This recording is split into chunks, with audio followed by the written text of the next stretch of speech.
Image found by concave lens, इस पर एक प्रॉब्लम सॉल्व करते हैं। फर्स्ट ऑफ ऑल हम देखेंगे कि कनकेव लेंस से जब उस पर लाइट रेज आती है तो उनकी रिफ्रैक्शन किस तरह होती है। सो अगर आप कनकेव लेंस देखें, इसमें अगर हम डबल कनकेव लेंस की बात करें, सो देखिए ये जो इनके एजेस है वो हम यू बनाते हैं। बहुत फेसेस जो है वो इस तरह, जो बोथ साइड से तो अंदर की तरफ होते हैं यू कनकेव टाइप के, इसीलिए हम इनको कहते हैं कनकेव लेंस। और लाइट जो है वो इससे पास होती है क्योंकि ये ट्रांसपेरेंट होते हैं। सो ये हमारे पास कनकेव लेंस है।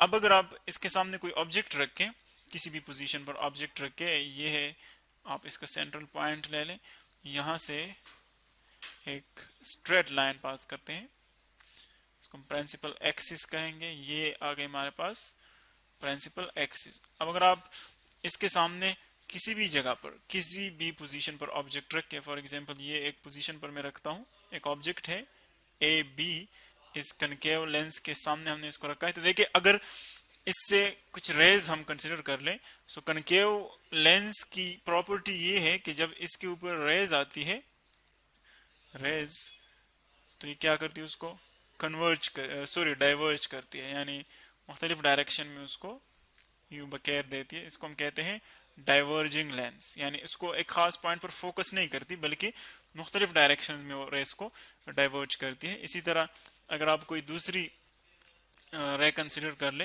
यू, जो कि इस ऑप्टिकल सेंटर से पास हो जाए, सो देखिए वो क्या करती है, वो स्ट्रेट जाती है यूं। अब अगर आप देखें ये दोनों रेज आगे किसी भी पॉइंट पर मीट नहीं करती, किसी पॉइंट पर इंटरसेक्शन इनकी नहीं होती। जब इंटरसेक्शन नहीं होती इसका मतलब है कि आगे की तरफ कोई इमेज इसकी नहीं बनेगी। तो इमेज कहां पर बनेगी, अगर हम इनको देखें पीछे की तरफ ले जाएं, इन रेज को, जो डाइवर्जिंग रेज है, जो आफ्टर रिफ्रैक्शन ये वाली रेज है, इसको आप 1 कंसिडर कर लें, इसको आप कंसिडर कर ले रे नंबर 2, इन दोनों को कंसिडर कर ले। सो ये जो एक रे है वो तो ऑलरेडी उसकी डायरेक्शन सेम है, यानी ऑप्टिकल सेंटर से पास होती तो वो डायरेक्शन चेंज नहीं करती, लेकिन ये जो रे है इसने डायरेक्शन चेंज किया हुआ है। तो इसकी जो फाइनल डायरेक्शन है उसको हम पीछे की तरफ देके यूं ले जाते हैं, तो जहां पर ये दूसरी रे के साथ मिल जाए वहां पर इमेज बनेगी, यहाँ पर जहां पर ये दोनों इंटरसेक्ट हो जाए।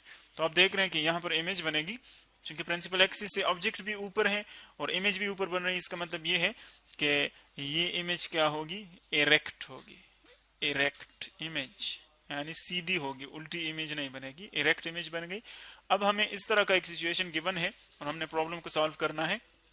कहते हैं कि an object 6 centimetre high, object की जो हाइट है वो हमें गिवन है, कितनी है, 6 सेंटीमीटर्स। तो हम लिख सकते हैं डेटा, डेटा क्या क्या गिवन है डेटा में, ऑब्जेक्ट की हाइट गिवन है, height of object 6 centimetres is placed at a distance of 20 centimeters from a concave lens. concave lens से इसका जो डिस्टेंस है ऑब्जेक्ट का वो 20 सेंटीमीटर है, और ऑब्जेक्ट के डिस्टेंस को हम ये p से डिनोट करते हैं, तो यह आ जाएगा 20 सेंटीमीटर्स, 20 सेंटीमीटर्स। अब फोकल लेंथ 10 सेंटीमीटर, और इसका जो फोकल लेंथ है वो कितना है, 10 centimetres. 10 centimetre is focal length. Calculate the position, nature and size of the image. Image की पोजीशन फाइंड करनी है, कहां पर इमेज बन रही है, उसका डिस्टेंस कितना है लेंस से, नेचर उसका बताना है, यानी इमेज जो बन रही है वो वर्चुअल है या फिर रियल है, उसका नेचर हमने देखना है, एंड साइज ऑफ इमेज बताना है हमने कि इमेज की जो हाइट है वो कितनी है, एच आई। अब देखें फर्स्ट ऑफ ऑल अगर आप डेटा को देखें तो इसमें हमारे पास फोकल लेंथ भी गिवन है, इसमें हमारे पास p ऑब्जेक्ट का जो डिस्टेंस है वो भी गिवन है। तो हम लेंस फार्मूले से क्विकली जो है q को कैलकुलेट कर सकते हैं, क्योंकि लेंस फार्मूले में हमारे पास कौन कौन सी चीजें, अगर हम जनरली इसको यहाँ पर शो करें तो ये है 1 over f is equal to 1 over p plus 1 over q। अब हम जानते हैं कि जब हम फार्मूले में ये 3 टर्म्स यूज करते हैं तो ये लेंस पर भी डिपेंड करते हैं कौन सा लेंस हम यूज कर रहे हैं। इस केस में आप देख रहे हैं कि हमारे पास कनकेव लेंस है, कनकेव लेंस, तो इसीलिए कनकेव लेंस के लिए फिर हम स्पेशल साइन, स्पेशल सिंबल्स रखते हैं, साइंस रखते हैं, और उसमें हमारे पास जो उसकी फोकल लेंथ है वो हम नेगेटिव लेते हैं, फोकल लेंथ, और जो इनकी डिस्टेंस ऑफ इमेज है वो भी हम नेगेटिव लेते हैं, डिस्टेंस ऑफ इमेज, ये दोनों चीजें हम नेगेटिव लेते हैं। तो अगर आप यहाँ पर देखें, अब इस इक्वेशन को आप इन साइंस की मदद से आप मॉडिफाई कर ले तो किस तरह इक्वेशन बन जाएगा, एफ की जगह हम अगर इसका साइन नेगेटिव ले तो क्या बन जाएगा, ये बन जाएगा -1/f is equal to 1/p +1 Q. अब चूंकि क्यू हमने फाइंड आउट करना है तो इसीलिए फिलहाल हम इसको इसी तरह रहने देते हैं, क्योंकि इसकी वैल्यू हमें गिवन नहीं है, वो हमने जस्ट कैलकुलेट करना है, और आप देख रहे हैं कि इसकी वैल्यू हमारे पास नेगेटिव ही आएगी।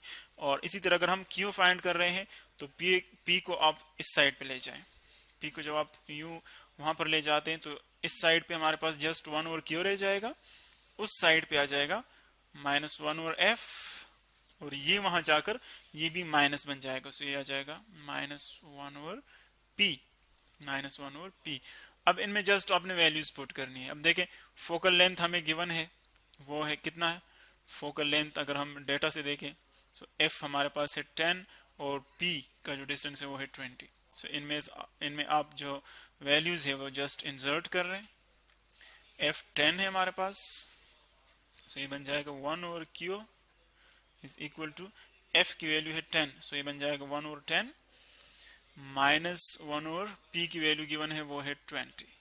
अब इनको मजीद सिंप्लीफाई कर ले, बन जाएगा 1/q इज इक्वल टू, इन दोनों का एलसीएम क्या आ जाएगा 20 एलसीएम। पहले एलसीएम आप इस फ्रैक्शन से मल्टीप्लाई कर लेते हैं, जब आप इससे मल्टीप्लाई करते हैं तो 10 20 के साथ कैंसिल होके क्या रह जाएगा, -2 यहाँ पर आ जाएगा, क्योंकि 20 को 10 पे डिवाइड कर ले तो 2 आएगा। इसी तरह इस फ्रैक्शन से इसको मल्टीप्लाई कर ले एलसीएम को, सो ये आ जाएगा 20 20 कैंसिल हो जाएंगे, सो -1 आ जाएगा। अब देखें माइनस और माइनस दोनों के जो साइंस है वो माइनस माइनस है, तो इसीलिए दोनों नंबर्स ऐड हो जाएंगे और हमारे पास 1/q की जो वैल्यू है वो हो जाएगी -3/20। अब इन दोनों को आप क्रॉस मल्टीप्लाई कर लें, जब हम क्रॉस मल्टीप्लाई करते हैं तो क्या आता है, q को -3 के साथ मल्टीप्लाई कर ले, तो ये बन जाएगा -3q इज इक्वल टू 20।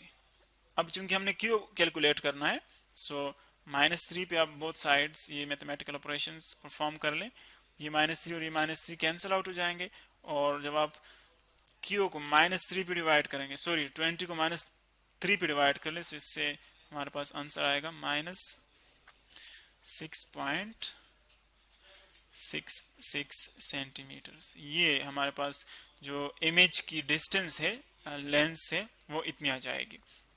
अब नेक्स्ट हमें क्या फाइंड करना है, size of the image. Size of the image हम कहां से कैलकुलेट कर सकते हैं, देखिए मैग्निफिकेशन से अगर आप देखें, सो मैग्निफिकेशन में हमारे पास दो फार्मूले हैं, एक है q/p, इस तरह भी हम कर सकते हैं, और m को हम यूं भी लिख सकते हैं, height of image divided by height of object. अब इनमें हमारे पास कौन कौन सी चीजें गिवन है, q और p ऑलरेडी नॉन है हमारे पास, तो हम इनमें वैल्यूज पुट करके पहले m फाइंड करते हैं, फिर इसी फार्मूले की मदद से हम हाइट ऑफ इमेज कैलकुलेट करते हैं। तो अगर आप इनमें वैल्यूज पुट कर लें, q की वैल्यू अभी हमने फाइंड की वो है 6.6 डिवाइडेड बाय p की वैल्यू है 20। सो अगर आप 6.6 को 20 पे डिवाइड कर ले तो यह आ जाएगा 6.6 डिवाइडेड बाय 20, इससे आ जाएगा 0.33, यानी जो m की वैल्यू है वो क्या आ जाएगी 0.33, यानी इमेज जो है आंसर मैग्निफिकेशन का 1 से स्मॉलर आ रहा है, इसका मतलब है कि इमेज जो है वो छोटी बन रही है। और यहाँ से अब हम हाइट कैलकुलेट कर सकते हैं, जस्ट आप मैग्निफिकेशन की वैल्यू इसमें पुट कर लें, मैग्निफिकेशन की वैल्यू है 0.33 is equal to height of image हमने फाइंड करनी है, और हाइट ऑफ ऑब्जेक्ट जो है वो कितना है, वो है 6 सेंटीमीटर्स।